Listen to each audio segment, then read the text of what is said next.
Assalamualaikum warahmatullahi wabarakatuh. Yuk kita lanjut aja ke bagian berikutnya. Tapi sebelum kita lanjut, kita berdoa dulu ya.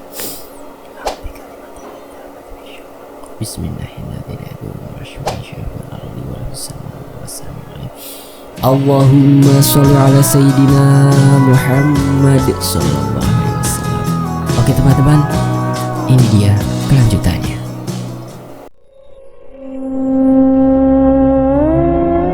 Hujama di kepalaku mereda. Aku mengatur nafas yang dari tersengal. Pecahan-pecahan memori di kepalaku telah tersusun sempurna, menjadikannya utuh dan lebih mudah untuk aku pahami. Aku masih terdiam berpikir, bahkan saat adzan subuh berkumandang, aku masih berusaha mencerna semuanya dengan perlahan. Lalu dering telepon membuyarkan lamunanku. Istriku memanggil. "Ah, bangun, udah subuh." Suaranya lembut. "Iya, ini udah bangun," jawabku membalas ucapannya. "Jadi siangan kesininya?" Ia menanyakan tentang rencanaku agar mengunjunginya setiap seminggu sekali. "Iya, nanti kalau udah terang berangkat," aku mengiyakan. "Ya udah, hati-hati ya, kabarin kalau udah sampai mana-mananya." Ia menutup panggilannya, membiarkan aku sendirian lagi.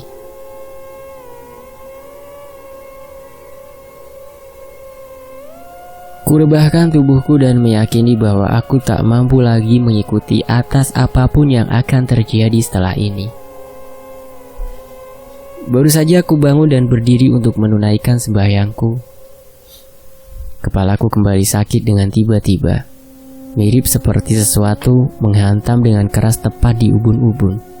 Sakit yang luar biasa membuatku tak sadarkan diri seketika. "Kalian tidak akan pergi kemanapun." Ayi marah dan kembali berlari mendekati makhluk yang dipanggil Rega. "Jangan memaksaku, dasar bidak." Orang yang di samping Rega bersiap menendang kepala Ayi. Saat keduanya telah dekat satu sama lain, tendangan itu mendarat di kepala Ayi dan ditahan dengan sikunya. "Manusia!" Ayi kesal dan menubruk tubuh orang itu hingga keduanya terguling. Saat keduanya bangun, kini Ayi mengambil rupa dari orang yang ia lawan. "Jangan lengah, Rega, ini aku." Salah satu dari keduanya memberi perintah, "Diam kau," dan dibalas dengan kasar oleh satunya. Makhluk yang dipanggil Rega hanya terdiam. Ia seperti kebingungan melihat majikannya kini ada dua. Saat mereka tengah bertukar pukulan, Rega melilit keduanya. "Apa yang kau lakukan, bidak bodoh?" Salah satu dari mereka berteriak. Rega yang mendengar itu mengeluarkan taringnya dan menancapkannya di pundak salah satu yang lain. Ia seperti yakin bahwa orang yang berteriak barusan adalah majikannya dan orang yang diam adalah musuhnya. Saat taringnya menancap, ia melonggarkan lilitan itu, melepaskan orang satunya yang dikira majikannya tadi. "Hahaha, benar rupanya. Kau bodoh." Orang yang telah lepas dari lilitan tadi ternyata Ayi. Ayi tak menunggu lebih lama, kedua tangannya mencengkeram leher Rega dan majikannya bersamaan. Menyadari itu, Rega melepaskan gigitannya dan menyemburkan racun dari mulutnya ke arah Ayi. Ayi menerima racun itu dan membiarkannya melumuri sebagian wajahnya. Untuk sejenak Ayi tertawa. Ia kemudian menanduk ke arah kepala majikan Rega dengan keras, mengakibatkan racun tadi juga melumuri wajah lawannya. "Sialan kau bidak." Orang itu mengutuk sambil mengusap racun yang melumuri dahinya segera. Dalam keadaan tercekik, ia masih dapat melayangkan tendangan ke arah kepala Ayi dengan telak. Tendangan pertama tidak mempan pada Ayi. Ia membaca suatu mantra, lalu kembali menendang dan menimbulkan ledakan saat tendangannya mendarat tepat di leher Ayi. Boom! Menerima serangan itu, leher Ayi meledak dan hampir putus. Ia jatuh berlutut tak sadarkan diri hingga cekikannya pada kedua lawannya itu terlepas.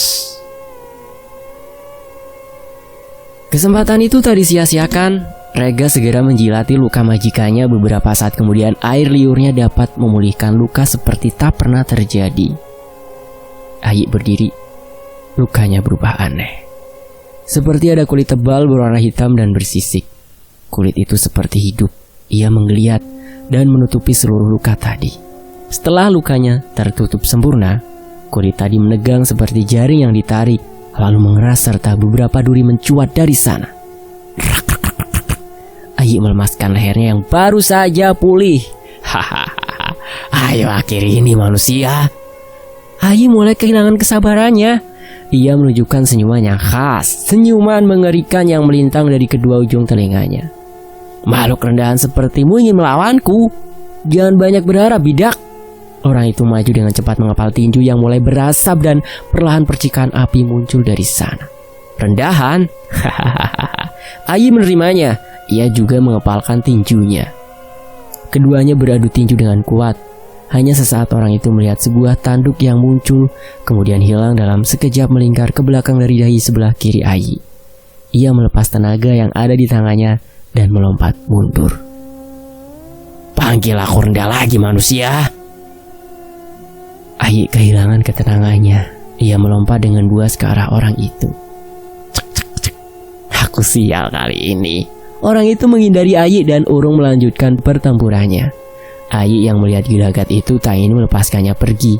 Orang itu kini melepas tendangan yang sama yang dapat melukai Ayi tadi.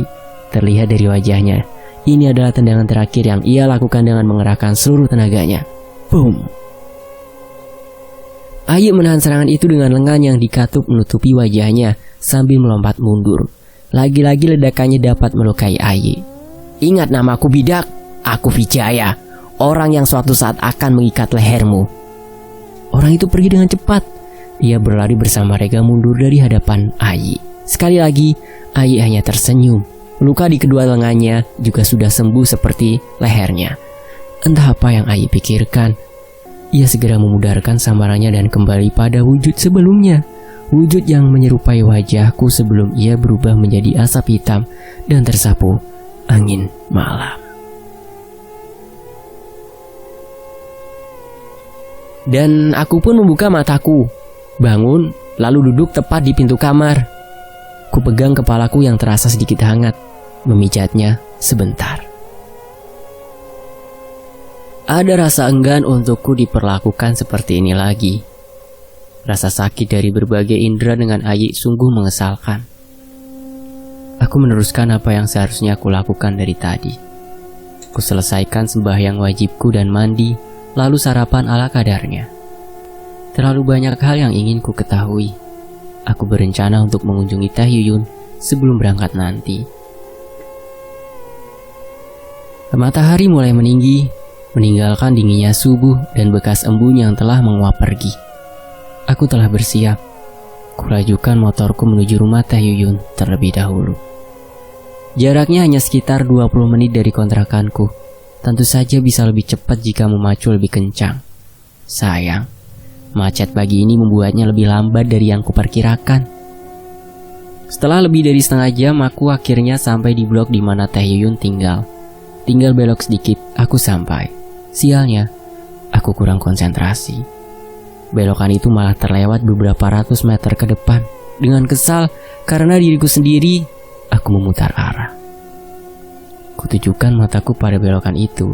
Kali ini sebuah mobil sedan melaju terlalu kencang, tidak pada lajurnya, hingga membuatku harus banting kanan dan membatalkan niat untuk belok kiri ke arah gang Taehyun. Goblok! Pria yang mengemudi malah mengutukku. Sial, aku terdiam membiarkan mobil itu terus berjalan. Yang malas ngalah aja, pikirku saat itu. Aku kembali memutar motorku dan memfokuskan diri pada belokan itu. Entah kenapa lagi-lagi aku melewatinya. Konsentrasiku kembali buyar. Aku harus mengulanginya lagi dan gagal lagi, ulang lagi, gagal lagi, ulang lagi, gagal lagi. Aku berhenti melakukan itu setelah lebih dari 6 kali. Apa-apaan ini? Aku kesal namun reda saat melihat Mbak Dinda berjalan keluar dari gang itu. Aku segera mendatanginya. Kita ke taman komplek dulu, biar Mbak cerita di sana aja, ajaknya padaku. Ya udah, ayo kalau gitu, balasku dengan naiknya Mbak Dinda di jok belakang. Sesampainya kami di sana, kami duduk di sebelah. Kami duduk di sebuah bangku panjang. Taman ini cenderung sepi bahkan saat akhir pekan. Udara sejuk dingin berhembus. Apa yang mau kamu tahu, Rek? Ia membuka percakapan. Kenapa saya, Mbak? Aku membalasnya dengan pertanyaan yang sedari malam mengganggu. Kamu masih ingat Eyang Putri keluarga Han? Mereka menganggapnya suci. Dan kamu orang luar yang tiba-tiba mengeluarkan bau seperti dia. Tentu saja mereka tak menerimanya. Jelasnya. Bau? Aku keheranan karena Vijayahan juga menyinggung masalah ini. Eyang Putri itu ya Non Yan, orang yang pernah ibu layani dulu. Sementara kamu bergaul dengan ibu dan sering bertemu bahkan menemaninya beberapa kali. Bau itu akhirnya menempel meski samar pun dengan orang-orang yang dekat dengan ibu. Ia melanjutkan. Penjelasan Mbak Dinda membuatku paham pada satu hal ini. Lalu, bagaimana caranya manusia bisa melawan bangsa jin seperti Ayi? Penasaranku yang kedua saat melihat pertarungan Ayi melawan Vijayahan. Kamu pikir anggota keluargaan orang biasa kayak kamu? Mereka masing-masing punya satu ilmu. Bersentuhan dengan makhluk gaib untuk mereka bukan hal sulit. Penjelasan Mbak Dinda kali ini membuatku sedikit begidik ngeri sekaligus penasaran. Sebentar. Kalau Teh Yuyun berbau Eyang Putri dan menularkannya ke orang-orang sekitar, contoh Mbak Dinda sebagai anaknya, bukannya Mbak juga sama baunya? Terus Mbak Dinda bisa menularkannya juga? Aku terpikir soal ini setelah penjelasan yang sebelumnya. Enggak, bau itu hanya berhenti sekali. Ia menjawab singkat. Teh Yuyun enggak bakal apa-apain saya kan habis ini kan? Aku merasa sedikit terancam. Enggak, ibu enggak sejahat gurunya kok. Jawaban Mbak Dinda yang ini membuatku tenang. Syukur deh, seenggaknya saya bisa tenang sama Teh Yuyun, ujarku sambil menyandarkan punggung. Tapi kamu gak boleh lagi ketemu sama ibu. Kamu juga ngerasakan kalau hal ini semakin berbahaya. Wajah Mbak Dinda menegang serius. Iya, tapi saya gak ngerasa harus menjauh se-ekstrim itu kan. Maksudnya bukankah cukup kalau saya gak ikut Teh Yuyun kalau dia lagi ada urusan kayak Winda itu? Aku mencoba mencari solusi. Enggak Re, gak bisa kayak gitu. Kamu harus benar-benar menjauh. Kamu sadar sesuatu barusan? Kamu gak bisa masuk gang rumah kan? Iya benar, gak bisa masuk ke gang. Ia mengingatkan. Bener juga sih. Itu bukan karena saya kurang fokus aja ya, balasku padanya. Itu salah satu ilmu halimunan yang khusus ibu pasang buatmu, supaya gak bisa lagi ke rumah. Jangan ngeyel, nurut aja. Nada Mbak Dinda meninggi membuatku terdiam sesaat. Mbak Dinda berdiri, ia akan pergi. Kamu udah ditandai Ayi, jadi semuanya bakal diceritain sama dia, ujarnya yang membuat aku menghela nafas panjang. Semoga nanti rasa sakit kepalanya tidak separah tadi malam. Mbak Dinda pergi tanpa mau kuantar. Aku biarkan dia hingga hilang dari pandangan. Saat aku masih termenung, pundakku ditepuk oleh seseorang. Malah di sini aku cari kemana-mana. Saat aku tengok itu siapa? Itu Mbak Dinda. Loh, kok balik lagi? Tanyaku heran. Balik lagi? Aku baru sampai kok, jawab Dinda. Berarti yang tadi duduk di sini ngobrol sama saya? Aku mengusap wajahku kesal. Kena jahil Ayi mulu kamu. Mbak Dinda malah tertawa. Aku merengut. Bisa-bisanya dia melakukan itu ya? Udah, gak usah cemberut. Kayaknya Ayu udah cerita banyak ya. Ia menghiburku. Iya udah semua. Katanya juga kalau ada apa-apa dia bakal ngasih tahu. Moga aja gak kayak subuh tadi sampai saya harus sakit kepala lagi, jawabku. Oh tenang aja, nanti biar Mbak aja yang nelpon sesekali. Ia mengacungkan jempolnya. Aku tak membalasnya. Jujur saja hatiku kesal. Ya udah kalau gitu, Mbak pamit. Kalau kamu mau tahu apa-apa tanya Mbak aja. Ia juga melangkah pergi. Mbak, saya penasaran sama keluarga Han, ujarku sambil berdiri untuk menghentikannya pergi. Mbak Dinda berbalik. Panjang kalau diceritain sekarang. Tanya Ayi aja ya, balasnya sambil meneruskan langkahnya menjauh. Sialan. Sesampainya di rumah mertua, istriku menyambut dengan senyuman manisnya. Mustahil aku menceritakan apa yang tengah terjadi. aku biarkan rahasia ini rapat. Ia bukanlah orang yang pantas untuk menanggungnya. Apalagi mungkin saja hal ini adalah kesalahanku sendiri juga. Salahku yang mencari tahu mengenai ilmu hitam dan dunia yang seharusnya tidak aku jajaki sejak awal. Sepanjang hari, kutunjukkan wajah cerah di hadapan semua orang. Meski hati was-was, sebab masih ada kemungkinan gangguan dari keluarga Han mengintai. Aku serahkan semuanya pada takdir. Apapun hasilnya, aku bersiap. Singkat cerita, Vijaya menemui seseorang di sebuah ruangan seperti kantor pribadi. "Ayah, saya gagal," ucapnya saat berdiri di dekat pintu. "Biarkanlah untuk saat ini," jawab pria tua itu dari balik meja. Matanya masih memandang pada lembaran kerja di hadapannya. "Tapi ayah," Vijaya enggan melanjutkan. "Nak," kini pria itu berdiri. "Ada hal yang lebih mendesak untuk diselesaikan," ujarnya sambil menepuk pundak Vijaya. "Baik, ayah, saya mengerti." Vijaya mengangguk, pandangannya tertunduk. "Lalu kenapa kamu masih di sini?" Saat dia berbicara, nadanya menekan mengancam. Vijaya segera keluar dari ruangan itu tergesa. Seorang wanita setua pria tadi masuk sambil membawa secangkir teh. "Rega masih bisa dipakai kan?" "Ya," tanya wanita itu. "Iya bisa. Perlu 3 hari aja biar lukanya sembuh dulu." Pria itu meminum seteguk tehnya. Ternyata Rega itu ingon-ingonnya bos Han ya. Oke, kita lanjut. "Kasih camani lagi," wanita itu memastikan. "Iya, kecuali jika ada anggota keluarga ini yang bersedia menjadi kepala barunya. Rega tak akan butuh cemani selama beberapa puluh tahun ke depan." Pria itu menjawab sekenanya. "Wow. Kerikilnya bisa dibuang ya?" Wanita itu menyelidiki sesuatu. "Enggak, Yuyun turun tangan. Dia nggak sepenting Dinda. Jadi biarkan dulu. Kita bisa perhatikan sebelum mengambil langkah." Pria itu menjelaskan sambil kembali duduk di belakang meja. Seorang perempuan berumur 20 tahunan memakai kebaya berwarna abu-abu sedikit lusuh berjalan menuju ruangan itu. "Tuan, Nyonya Han, saya membawa kabar dari Kikala," ujar perempuan itu. "Bawa kemari," perintah sang wanita. Perempuan berkebaya itu menyerahkan bambu sepanjang lengan berisi gulungan surat di dalamnya.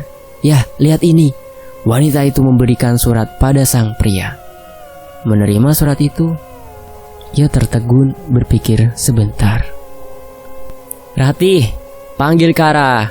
Bilang suruh bawa laporan keuangan toko di Jalan ST. Kandidat tumbal sama lokasi pindahan toko." Perintahnya pada perempuan berkebaya. "Baik tuan, saya permisi." Ia berjalan mundur keluar ruangan sebelum langkah kaki terakhirnya meninggalkan ruangan itu. "Ratih, tolong sekalian siapkan camani, terus simpan di gudang belakang ya," sang wanita kini yang memberi perintah. "Baik Nyonya, segera saya siapkan," jawabnya sambil pergi keluar ruangan itu. Rumah ini ternyata berlantai 3, mempunyai 6 kamar utama di setiap lantai, 3 kamar pembantu, gudang di belakang rumah yang bangunannya terpisah dari rumah utama. Penglihatanku seperti berputar membuatku sedikit pusing. Lalu aku seperti berada di belakang kepala Ratih. Aku melihatnya berjalan ke lantai 2, mengetuk satu kamar dan berkata dengan halus, "Permisi Nona, Tuan menyuruh Nona untuk membawa beberapa laporan ke ruangan kerja di lantai 3. Pintu kamar terbuka. Kara muncul dari sana. Jujur saja saat melihatnya aku tertegun sebentar. Wajahnya sangat amat cantik. Kulitnya putih, hidung mancung, mata besar dan indah, kaki jenjang, tubuh proporsional yang menggoda. Rambut pendeknya memberi kesan feminim yang anggun. Ia memakai rok hitam pendek dan kemeja biru muda dengan belahan dada rendah. Kara mendekatkan wajahnya pada Ratih, sangat dekat seperti hampir menciumnya. "Tatapanmu masih tajam ya," ujarnya kemudian. Ratih masih terdiam.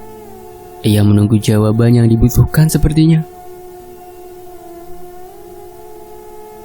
Kara memundurkan wajahnya. Ia bersungut dan melipat tangannya di dada. Iya, aku lakukan sekarang perintah ayah.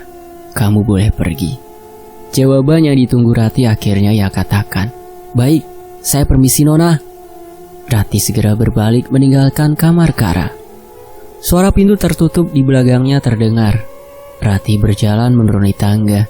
Ia keluar rumah, berbelok ke samping hingga berjalan ke belakang rumah.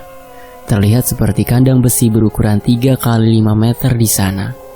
Di belakangnya ada sebuah bangunan yang terlihat seperti gudang. Di dalam kandang itu ada beberapa ekor ayam yang warna kesemuanya hitam. Itu Camani?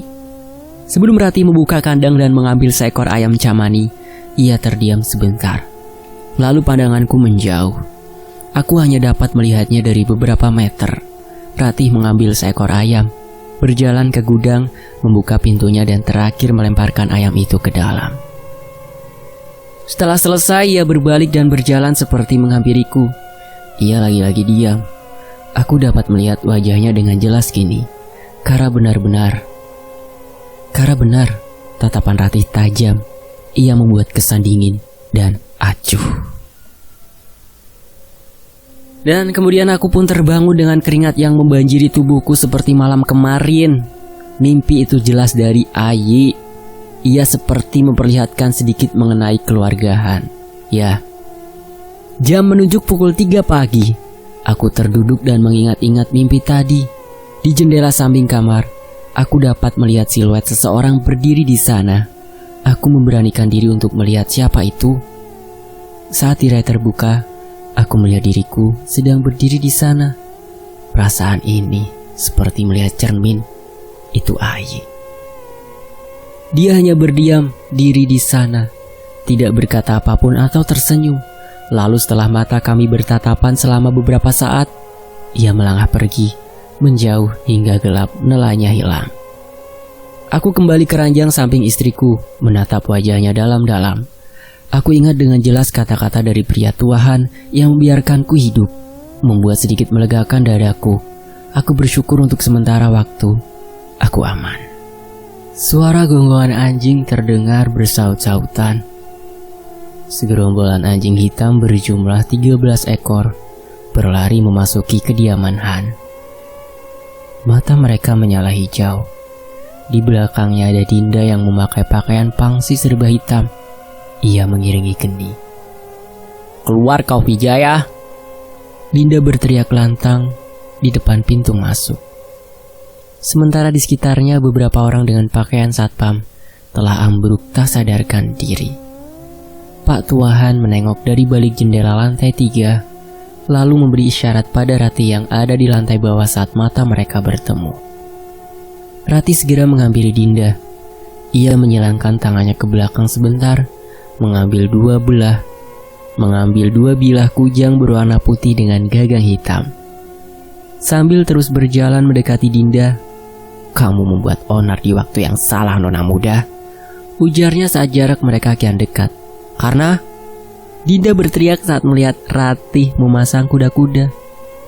Para Geni masih terus menggonggong saat melihat Rati mengacungkan kedua senjatanya. Rati mengejangkan dan menarik kembali kedua lengannya sebentar, mengatupkan giginya rapat, lalu melompat mendekat. Dinda masih diam berdiri, sementara para Geni langsung menyerang Rati membabi buta. Rati dengan gesit dapat menghindari setiap gigitan Geni dan membalasnya dengan sayatan ke tubuh mereka satu persatu.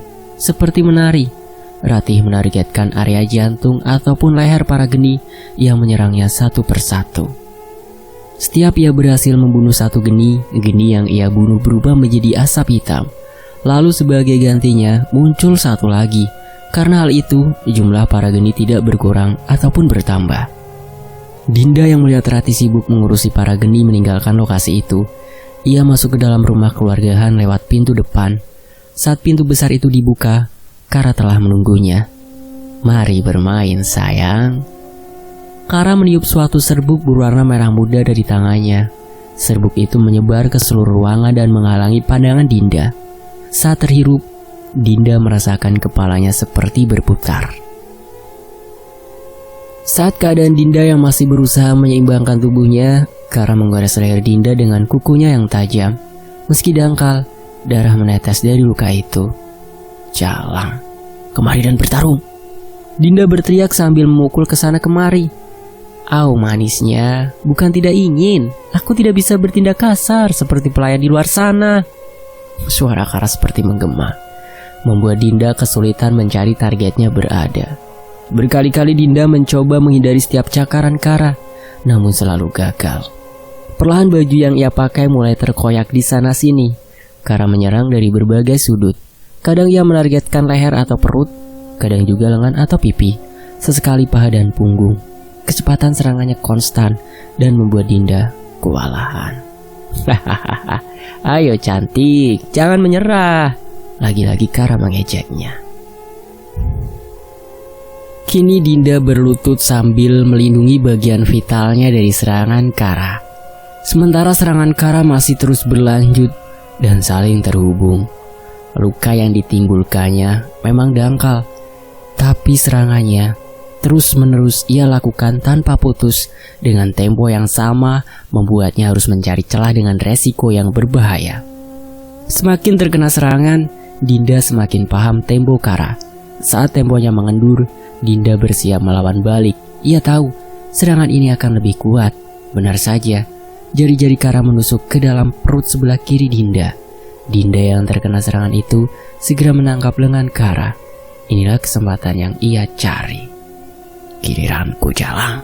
Dinda mencabut tangan Kara dari perutnya, lalu menendang tepat di bagian siku, sehingga membuat lengannya patah ke atas seketika. "Krak! Ah!" Kara menjerit. Namun Dinda masih belum selesai. Ia menarik lengan Kara yang telah patah ke bawah dan menendang dagu Kara dengan lututnya berkali-kali. Kara memutar tubuh untuk melindungi dagunya dengan cepat, membuat cengkeraman Dinda terlepas, lalu berjongkok dan melakukan tendangan menyapu ke bawah kaki Dinda dengan cepat. Dinda yang jatuh tersungkur dengan posisi terlentang tak dibiarkan oleh Kara. Ia segera melompat ke atas tubuh Dinda dan berusaha menusuk lehernya yang dengan cepat Dinda dapat menahan itu.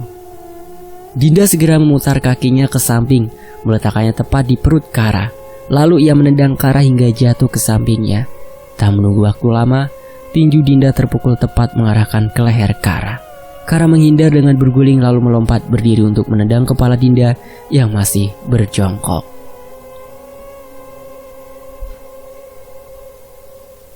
Dinda menahan dengan sikunya, lalu melakukan gerakan tendangan menyapu hingga Kara jatuh tersungkur. Sebelum Dinda melompat ke atas tubuhnya, Kara lagi-lagi meniup serbuk yang sama tepat di wajah Dinda. Dinda mundur sambil menahan kepalanya dan menyeimbangkan tubuhnya. Setelah ia terbiasa, ia melihat siluet seseorang. Mengira itu Kara, ia menyerangnya. "Tenangkan dirimu, nona muda." Nyatanya itu adalah pria tuahan. Ia mencengkeram kepala Dinda dengan tepat. Dengan tibanya Pak Tuahan, serbuk merah muda yang menyelimuti ruangan perlahan pudar dan menghilang. Kini pandangan Dinda kembali jelas terlihat. "Panggil aku nona muda sekali lagi, Pak Tua." Suara Dinda berubah lebih serak, seperti suara seorang nenek tua. Kontras dengan penampilan wajahnya yang masih muda. Pak Tuahan mendorong kepala Dinda hingga ia harus mundur menjauh. Dinda melihat Kara mundur dengan posisi duduk menyeret tubuhnya menjauh sambil terus memperhatikan Dinda dan Pak Tuahan. Dinda tersenyum sangat amat lebar, senyuman yang sangat familiar ku ingat. Senyuman yang melintang hingga menyentuh kedua ujung telinga, memperlihatkan keseluruhan gigi yang sama tajam. Ai memperlihatkan wujudnya kini. Sadar siapa yang harus ia lawan? Ternyata kau bidak yang dibicarakan. Pak Tuahan terlihat kesal saat mengetahui siapa yang ada di hadapannya. Ai berjalan memutar dengan pelan. "Ayolah Pak Tua, jangan pura-pura tidak tahu aku datang mengejar."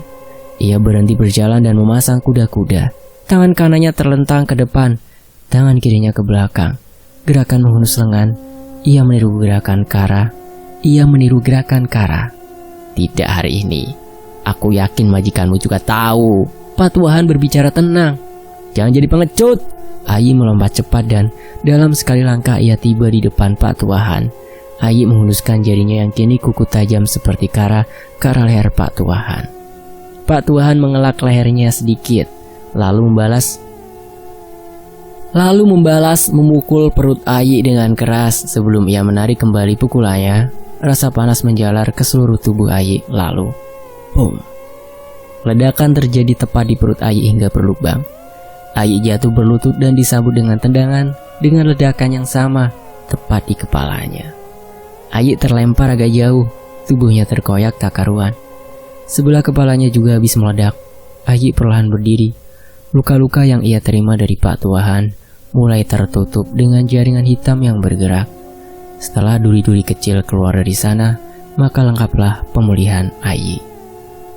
Kini ia terlihat menyeramkan. Wajah Dinda yang pada dasarnya adalah wajah perempuan, setengahnya berwarna hitam dengan duri-duri kecil yang bermunculan tanpa mata kanan, setengah hidung yang rata juga setengah bibir yang sama rata dan hanya jaringan hitam yang menutupnya. Kepala yang setengah tanpa rambut, sungguh aneh. Aku yang melihatnya seperti itu mual. Ayi yang menyerupai Dinda itu tersenyum. Kini hanya bibir kiri yang tersungging lebar. Ayi menyentuh perutnya yang telah pulih. Lubang besar itu juga tertutup. Aku berharap banyak padamu, Pak Tua. Ayi menjilat jari yang tadi menyentuh perutnya. Lalu sekilas sabit besar terkalung di leher Ayi. Menyadari itu, Ayi menunduk dengan cepat menghindar melompat mundur dan mencari tahu siapa yang melakukannya. Maka aku yang akan. Teruskan, maka aku yang akan jadi lawanmu. Seorang kakek tua muncul. Ia memakai setelan serba merah. Di belakangnya, sosok tinggi besar berbulu lebat memegang sabit yang besarnya sama dengan tubuhnya. Sosok itu tersenyum memperlihatkan kedua taringnya yang mencuat dan lidahnya yang panjang menjulur hingga daku. Ayi harus menengadah untuk melihat sosok itu. Menarik, ayo lakukan lagi. Senyuman Ayi tersungging lebih lebar. Asap hitam mengepul dari setiap luka-lukanya, menyelimuti jaringan hitam berduri yang aneh itu. Lalu asap itu seperti ditarik ke dalam, merubahnya menjadi besi hitam gelam. Sebuah pisau terlempar tiba-tiba dari belakang Ayi. Ayi menghindar dan pisau itu ditepis dengan mudah oleh sosok kakek tua tadi dengan mudah. Teh Yuyun berjalan masuk. Dengan pisau yang ia pegang, ia menusuk tengkuk Ayi dengan cepat, menarik kepala Ayi hingga telinganya tepat di bibir Teh Yuyun. Bukan sekarang. Bisikan Teh Yuyun membuat Ayi membatalkan apa yang sedang ia mulai pada luka-lukanya. Kau yakin, Nyai? Aku di depanmu saat ini. Kakek tua itu menantang Teh Yuyun. Sadari posisimu kalah, para bidakmu masih memegang ajian terakhir. Rega tak berdaya di sana. Meski kalian dapat aku bunuh semuanya, muridmu akan datang membalas dendam padaku. Merepotkan mengurus kecoa jika aku tak mampu membunuh semuanya. Teh Yuyun mengibaskan tangannya sekali, menimbulkan api di setiap sudut ruangan itu. Di antara jilatan api yang berkoar, asap yang mengepul, Teh Yuyun menghilang bersama Ayi. Pun dengan para geni yang meninggalkan Rati dalam kondisi terkoyak hampir sekarat di luar. Kikala yang muncul di kediaman Han hanya tersenyum di antara kobaran api, lalu menghilang bersama makhluk yang ia bawa seperti ia muncul tadi. Kebakaran terjadi di kediaman Han, membuat semua anggota keluarganya keluar menyelamatkan diri. Suara sirine bersahutan, beberapa mobil pemadam kebakaran tiba dan segera memadamkan api. Rati yang terluka parah diangkut oleh ambulan menuju rumah sakit. Suara sirine, teriakan orang-orang, suara jilatan api yang berkobar, atmosfer panik dari semua orang menutup semua penglihatanku saat itu. Aku bangun di pukul 5 pagi karena guncangan istri yang terlihat panik. Ah, mimpi buruk? Ia bertanya saat melihatku dengan wajah ketakutan.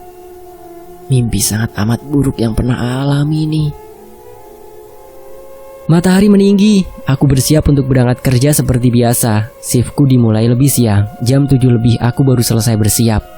Ibu mertua asik menonton saluran berita di ruang tengah sambil duduk di sofa. Aku yang bersama istri di luar sedang memakai sepatu. Re, kamu lewat jalan CG nggak? Tiba-tiba ibu mertua bertanya setengah berteriak. Enggak bu, Re lewat jalan PS, emang kenapa? Tanyaku balik. Katanya ada rumah yang kebakaran, itu loh, di perumahan elit itu.